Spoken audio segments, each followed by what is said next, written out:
দাও তো। দেখতে পাচ্ছি না আমি ফোনে কথা বলছি? এটা কোনো পড়ার সময়? যা এখান থেকে।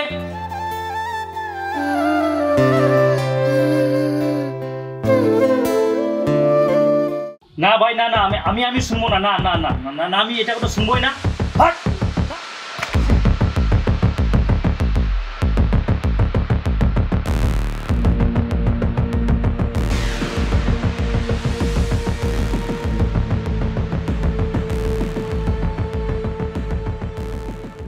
এই নে ভাই, যখন তোর প্রচণ্ড রাগ হবে তো কোনো কিছুর উপর ক্ষতি না করে এই কাঠটার উপরে পেরেকগুলো মারবি। এখন তো রেগে আছিস, তো এখন থেকেই শুরু কর।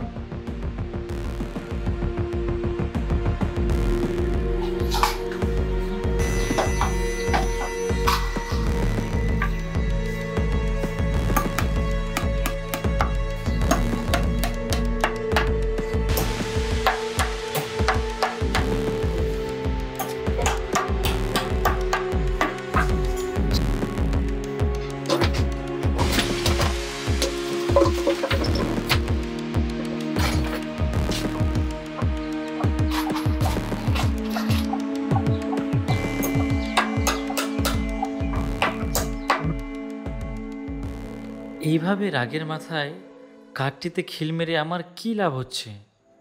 আমার তো কোনো লাভই হচ্ছে না। এত পরিশ্রম সব কিছুই বৃথা।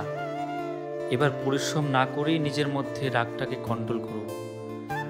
হ্যাঁ, এবার থেকে রাগ করব না।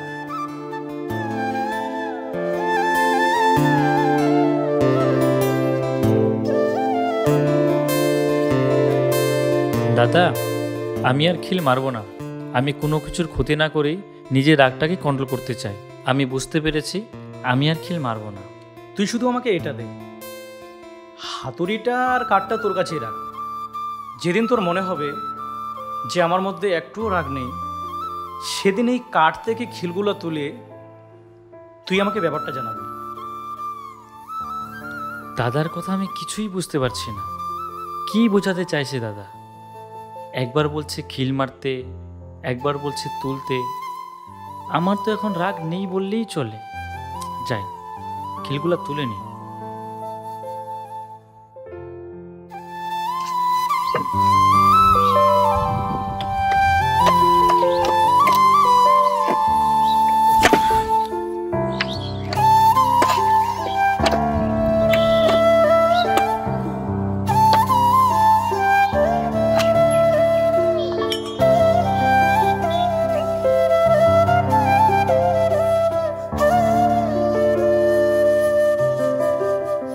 দাদা, আমার মনে হলো যে আমার মনের মধ্যে কোনো রাগ নেই, তাই আমি সব খিলগুলো তুলে ফেলেছি।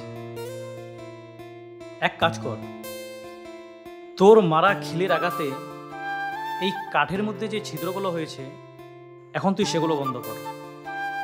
দাদা, এটা তো কোনো মতেই সম্ভব না। জীবনটাও ঠিক এরকমই রে ভাই। রাগের মাথায় কোনো কিছু করে বসলে বা কাউকে আঘাত করলে তার মধ্যে যে ক্ষত সৃষ্টি হয়, সেটা কোনোদিনও ঠিক করা যায় না রে ভাই। তাই যখনই কিছু নিয়ে রাগ হবে বা কারো উপর রাগলে তাকেও যে আঘাত করতে হবে, এটা কোনো যুক্তি নেই। রাগের মাথায় কাউকে কথা বলা উচিত নয় রে ভাই। কারো মনে দুঃখ দিয়ে কথা বলাটা উচিত নয় রে ভাই। রাগের মাথায় কাউকে দুটো কথা বলে নিজের রাগকে থামাতে পারবে, কিন্তু একটা জিনিস মনে রাখবি, তোর দেওয়া কষ্টটা আর তোর ওই খারাপ ব্যবহারটা তার সারা জীবন মনে থাকবে।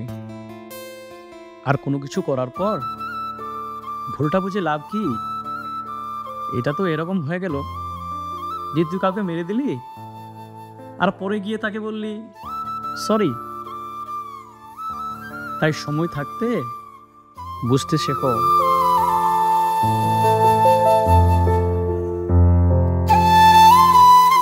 এই ঘটনা থেকে কি শিখতে পারলেন? যখন বিশেষ আপনার মন খারাপ থাকবে, কারো ওপর রাগ হবে, তখন নিজের প্রতি বিশ্বাস হারালে চলবে না, বা কাউকে আঘাত দিয়ে নিজের সুখ পেলেও চলবে না। নিজের বুদ্ধি ও বিশ্বাসকে কাজে লাগান।